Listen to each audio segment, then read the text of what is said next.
Señor les bendiga, amados hermanos, este día domingo, día del Señor, que nos reunimos a través de esta plataforma para compartir juntos el consejo de la palabra del Señor.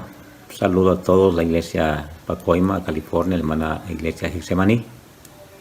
Hermanos, los extrañamos mucho, esperamos que poco a poco nos vayamos reuniendo, ya que ya estamos abriendo los días miércoles y viernes, y el primero del mes del próximo mes, que es abril, vamos a estar abriendo las puertas a las 12 del mediodía para empezar a tener la escuela dominical y el servicio de palabra nada más después de la escuela dominical. Mientras tanto, les invito a que nos preparemos para recibir esta palabra esta tarde, en el cual podemos meditar un momento la palabra del Señor y animarnos unos a otros, exhortándonos y aconsejándonos a través de ella, de tal manera que nuestra fe permanezca siempre en alto. Amén. Capítulo 8 del Evangelio según San Juan, versos 31 y 32, nada más. Capítulo 8 del Evangelio según San Juan, versos 31 y 32. Leemos la santa palabra del Señor, honrando al Padre, Hijo y Espíritu Santo. Dice así: Dijo Jesús a los judíos que habían creído en él: si vosotros permaneciereis en mi palabra, seréis verdaderamente mis discípulos, y conoceréis la verdad, y la verdad os hará libres. Amén. Es un pasaje, hermanos, sorprendente, porque Jesús en esta ocasión está hablando a un grupo de creyentes que habían creído en él, por supuesto, hombres judíos, de aquel grupo de que no le recibió primeramente. Acuérdense que el Evangelio según San Juan, capítulo 1, habla de que vino a lo suyo, a su creación, pero los suyos, su pueblo, no le recibieron, pero unos pocos de ellos creyeron en él. De hecho, usted conoce la historia, y que el cristianismo empezó a través de 12 hombres que Jesús llamó, y allí 120, luego muchísimos más. Usted se conoce la historia de la iglesia. Pero en este pasaje usted mira que Jesús tiene mucho, si usted ha leído todo el antetexto y el contexto de la palabra, se dará cuenta de que tenía mucha oposición el Señor Jesús, puesto que la gente no creía realmente en él, que era el Mesías prometido. Pero de alguna manera muchos se convencieron. Acuérdense que si usted lee el capítulo 7 y el capítulo 8 muchos decían: nunca un hombre ha hablado como este. Y unos decían, pues está endemoniado, y otros decían, ¿cómo un hombre endemoniado o poseído puede darle la vista a los ciegos y sanar a los enfermos? Por lo tanto, muchos de los que en medio de esa gente que era bastante reaciente a creer en él, muchos creyeron en él. Y a ese grupo de creyentes en él se refiere Jesús en este capítulo 8, 31, donde, si usted lee el versículo 29, dice: porque el que me envió conmigo está, no me ha dejado solo el Padre, porque yo hago siempre lo que le agrada. Dice, hablando él estas cosas, muchos creyeron en él. Y a ese grupo que habían creído en él, judíos, Jesús les dice las palabras que acabamos de leer: si permanecen en mi palabra, seréis verdaderamente mis discípulos, y conoceréis la verdad, y la verdad les hará libres. Basados en este pasaje, hermanos, si lo aplicamos hoy a nuestra vida contemporánea como iglesia del Señor, ¿verdad? ¿Cómo podemos, sería el tema que podemos tomar este pasaje, cómo llegar a ser un verdadero discípulo de Jesús, ¿verdad? Un buen discípulo de Jesús. Acuérdense que la palabra discípulo es un aprendiz, un alumno. Por lo tanto, cada creyente que cree que Jesús es el Señor y que Dios lo envió para reanudar nuestra comunión con Él, que fue interrumpida a causa del pecado original de Adán, y que de hecho todos a través de Adán hemos pecado y nos hemos constituido alejados de Dios. Pero Cristo Jesús fue enviado con el propósito de Dios de esa comunión volver a ser restaurada a través de la gracia que nos ofrece. Siendo culpables, nos ofrece la gracia de la salvación para una vida eterna con Él. Y a ese grupo de creyentes nosotros también nos unimos. Acuérdense que la iglesia empezó allá en Jerusalén con, dije al principio, 12, luego 120, luego 500 y luego 5,000, luego 3,000. O sea, la iglesia va creciendo y a través de la historia, 21 siglos más tarde, somos millones de creyentes en cada generación, que hasta ahora, en el siglo XXI, estamos ahora siguiendo al Maestro y aprendiendo de Él como buenos discípulos de Él. Pero, ¿cómo llegar entonces a ser un buen discípulo, un verdadero discípulo de Jesús?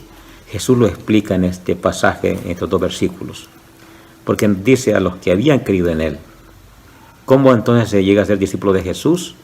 Primero, creyendo en Él, poniendo la confianza en Él, creer que es enviado de Dios, creer que Dios lo envía para nuestro bien, para nuestra salvación, para no ser condenados juntamente con aquel que no cree. De hecho, usted conoce la palabra, es que el que creyere, dice Marcos 16, 15, el que creyere y fuere bautizado será salvo, mas el que no creyere será condenado. Entonces, Dios nos habla a través de Jesús que nos hagamos los discípulos de Jesús.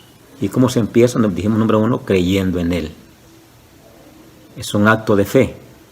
Es un acto que lo recibimos usted y yo. Ahora, a través de los años, no está Jesús presente visiblemente, pero a través de la palabra, la Escritura, que creemos que es inspirada por Dios, nos convencemos, o el Espíritu Santo nos convence a nosotros mismos a través de lo que Él inspiró a los hombres de Dios para que escribieran esta palabra inspirada para nosotros, y a través de ella nos damos cuenta que nosotros venimos al conocimiento de la verdad y que seguimos a Jesús y hemos creído en Él. Entonces todos empezamos, para ser discípulos, empezamos a creer, a tener fe en el Señor Jesús, y empezamos a caminar con Él y aprendiendo de Él. También aprendemos a creer en Él y luego confesarlo con nuestra boca. Confesarlo no solamente con nuestra boca, sino con nuestros diario vivir. En el capítulo 10 de Romanos 8 y al 10 dice que si confesamos, que si creemos en nuestro corazón y que confesamos con nuestra boca que Jesús es el Señor y que Dios lo levantó de los muertos, somos salvos. Es un acto de fe, pero no solamente lo confesamos con nuestra boca, sino que también lo confesamos en nuestro diario vivir. Lógicamente, cuando usted camina en medio del mundo, su manera de ser como persona ha cambiado de su antigua manera de vivir a la nueva manera de vivir en Cristo Jesús, porque el Señor Jesús nos habló del Evangelio, nos trajo el Evangelio, la noticia de salvación, pero las cartas de los apóstoles nos ayudan cómo vivir ese Evangelio, cómo ser un verdadero discípulo de Jesús. Es confesándolo, creyéndolo, confesándolo, no solamente con nuestra boca, porque mucha gente puede decir que es discípulo del Señor y lo confiesa abiertamente, pero sus hechos lo niegan. No, debemos confesarlo, pero también apoyarlo con nuestros hechos en nuestra diaria manera de vivir. Como dice el apóstol Pablo a Timoteo, sé ejemplo en palabra, en conducta, en conversación. Eso es lo que define un verdadero discípulo de Jesús. El que habla, dice también Pablo, el que robaba no robe más, el que habla palabra deshonesta no salgan de vuestra boca, sino que la que sea útil para edificar. Entonces, tiene que cambiar totalmente nuestra manera de vivir. Y debemos entender muy bien eso. Número 2, para ser un verdadero discípulo de Jesús, debemos poner por obra o por práctica sus enseñanzas.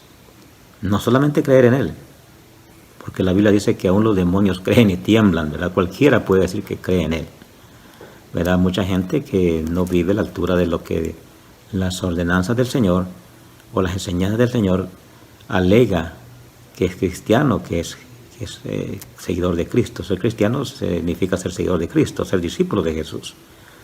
Pero lo que define a un verdadero cristiano es cuando una persona cristiana es cuando pone en práctica las enseñanzas del Señor. ¿Cuáles son esas enseñanzas?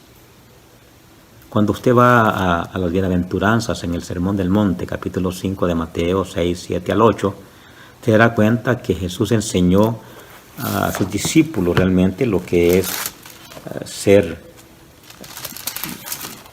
aspirante al reino de Dios. Usted lo lee, las bienaventuranzas, y después de las bienaventuranzas solamente son los estándares del reino. Los que entrarán al reino son aquellos que pobres de espíritu, ¿verdad? ¿Por qué? Porque se entienden de que no tienen la capacidad suficiente para ganar el cielo. El capítulo 4, versículo 4 dice: bienaventurados los que lloran, porque ellos recibirán consolación.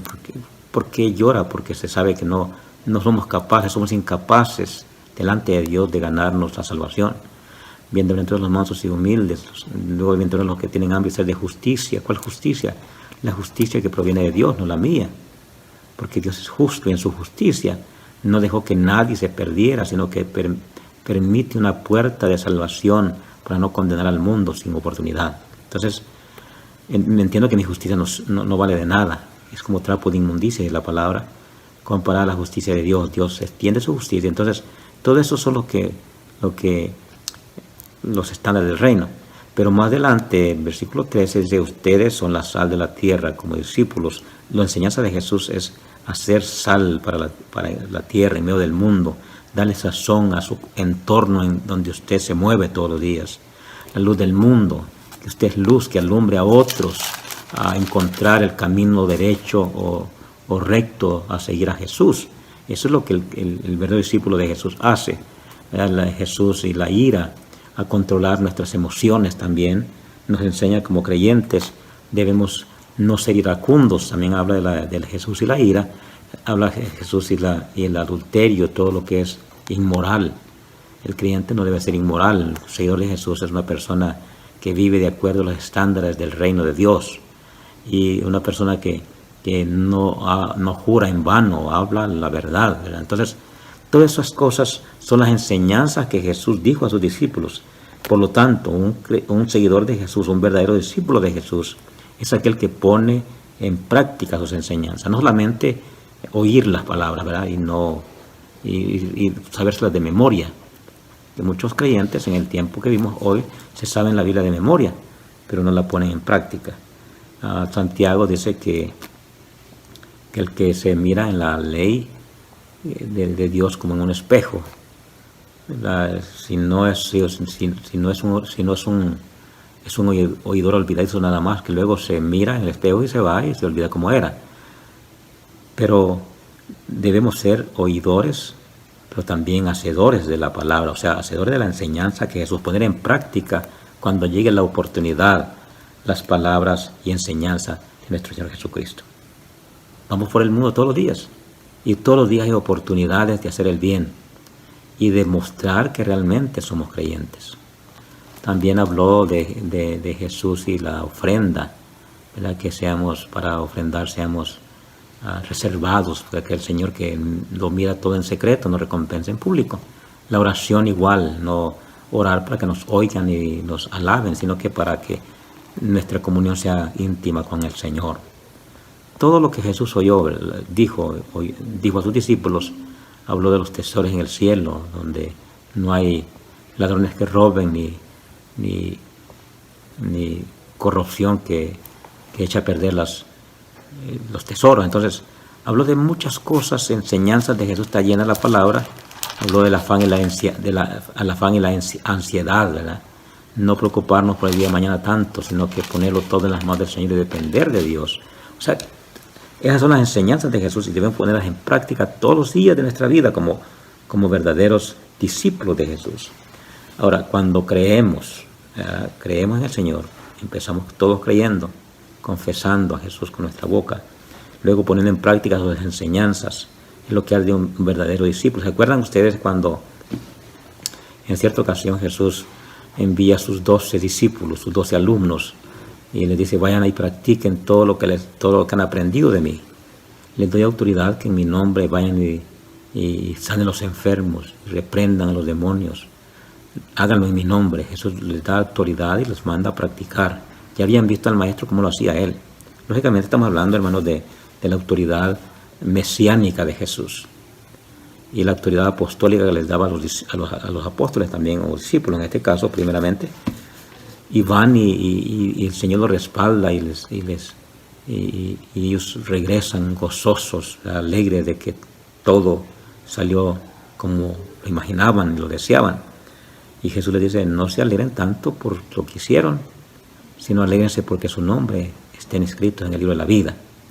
Entonces, hermanos amados, entendemos de que todo lo que sucede en esos casos, el día en que se haga, tiene un propósito en Dios, que la gente crea, ¿verdad? Que la gente conozca el poder de Dios y que Dios es soberano y continúa todavía en este tiempo sanando y salvando a las personas. Quizás Dios puede sanar en este tiempo a personas para que crean, ¿verdad? Pero es totalmente la voluntad del Señor. Número 3. Al final, cuando creemos y ponemos en práctica las enseñanzas, venimos siendo ya creyentes o discípulos con más conocimiento. Entonces, dice la palabra en el versículo número 2, que conoceremos la verdad y la verdad nos hará libres. ¿Por qué Jesús habla de la verdad? Una verdad que liberta, una verdad que nos hace libres en este caso. ¿Se acuerda usted que en estos versículos había un grupo de fariseos, doctores de la ley, que querían imponer la ley, no solamente la ley que Dios había establecido, sino que habían agregado a la ley muchas cláusulas difíciles de llevar, que eran mucho más allá que la ley. Por ejemplo, habían el día de reposo, cuánto podía caminarse el día de reposo. Entonces se habían sentado a dialogar cuánto era lo permitido caminar en un día de reposo, y había medidas de cuántas millas podían caminar en el día de reposo. Había también cuánto peso podía cargar una persona en el día de reposo. ¿Recuerdan ustedes aquí el paralítico que iba cargando su colchón en el día que fue sanado por el Señor en aquel lugar de Bethsaida, algo así se llama el lugar donde todos entraban, llegaban para arrojarse a la piscina cuando el ángel, la leyenda decía que un ángel bajaba y movía el agua. Entonces le dijeron, ¿por qué cargas en el día de reposo? No, esto es lícito, que habían reglas. O sea, no era realmente lo que la ley de Dios decía. Pero sin embargo, él lo llevaba hasta ese máximo que era imposible de llevar esa ley. Entonces Jesús les dice, cuando en un momento en la sinagoga hay una mujer encorvada, le dice, la llama y la pone enfrente de todos, y dice, díganme ustedes, ¿qué es lícito en el día de reposo, hacer el bien o hacer el mal? Y nadie le atrevía a decirle nada. Entonces le digo a la mujer, enderezate. Y ella se enderezó y dijo, no es mejor hacer el bien y libertar a esta hija de Abraham, que había sido azotada por el diablo. Entonces se da cuenta, parecía que Jesús violaba la ley. No, Jesús cumplía la ley y la palabra de Dios, que es la verdad, era puesta de manifiesto. Entonces la verdad en este caso es lo que realmente Dios, cuáles son los mandamientos de Dios, que Jesús los pone en práctica. Entonces cuando el creyente maduro o el alumno o el discípulo llega a madurar y va creciendo en conocimiento, esa verdad que de Dios llega a hacerse tan clara en nosotros que nos hace libres. ¿Libres de qué? Nos hace libres de tanto prejuicio, de tanta religiosidad que practicamos o se practica en los tiempos modernos. Porque mucha gente se cree muy arriba de todos, que cree que ya no peca más, y por lo tanto condena y juzga y murmura contra todos aquellos que mira en sus debilidades humanas. Eso nos libra. Jesús, se da cuenta la altura de Jesús en cuanto a conocimiento, que aún la mujer aquella que fue traída a él en el capítulo 7 de este mismo Evangelio según San Juan, o el capítulo 8 al principio del Evangelio según San Juan, usted la ve que la traen a punto de apedrearla. Y Jesús les dice, bueno, el que se sienta libre de pecado, que arroje la primera piedra. Y cuando todos se van, le dicen, ¿dónde están los que te acusaban? Y ella dijo, nadie me condenó, Señor. Y le dijo el Señor, yo tampoco te condeno, vete en paz, no peques más. Jesús no condenó a nadie. Y la habían traído, que la habían encontrado en el acto mismo del adulterio. Podía haberla regañado el Señor, ¿verdad que sí? Pero no. Y sin embargo, en el tiempo nosotros nos ponemos mucho más arriba que Jesús muchas veces y condenamos a las personas cuando caen en alguna falta. Y en lugar de ayudarlos, los miramos, los marginamos y los hacemos sentir más culpables en lugar de ayudarlos a levantarse. De eso nos libra la verdad cuando la llegamos a comprender cuál realmente es la voluntad de Dios que Jesús enseñó. Eso es lo que Dios quiere que aprendamos, hermanos. Somos discípulos, estamos en crecimiento, todos por igual. Vamos creciendo en conocimiento. Ya hemos creído. ¿Practicamos la palabra del Señor o las enseñanzas de Jesús cada día? Esa es la pregunta. ¿Estamos siendo libres de nuestros prejuicios cuando conocemos la verdad del Señor? Es una pregunta para hacernos cada uno de nosotros en nuestro tiempo. Y depende de la respuesta en su interior. Si lo estamos haciendo, bendito sea el nombre del Señor y gloria sea al Señor por ello. Si no lo estamos haciendo, debemos examinarnos nosotros mismos. Estamos creciendo en conocimiento de tal manera que nos estamos libertando a través del conocimiento de la verdad, que es la enseñanza de Jesús. Dios le bendiga y esperamos que esta palabra le llene el corazón y le motive a usted a buscar más del Señor y a portarnos más bien como discípulos de Jesús y como herederos del reino venidero. Señor le bendiga a todos. Oramos. Padre, te damos gracias por tu palabra y suplicamos que bendiga a cada creyente en cada lugar, que lo fortalezcas, que nos hagas mirar claramente lo que la verdad de tu palabra nos enseña y no, Señor, volvernos como aquellos gentes en tiempos de Jesús que condenaban a medio mundo y no miraban sus propios defectos.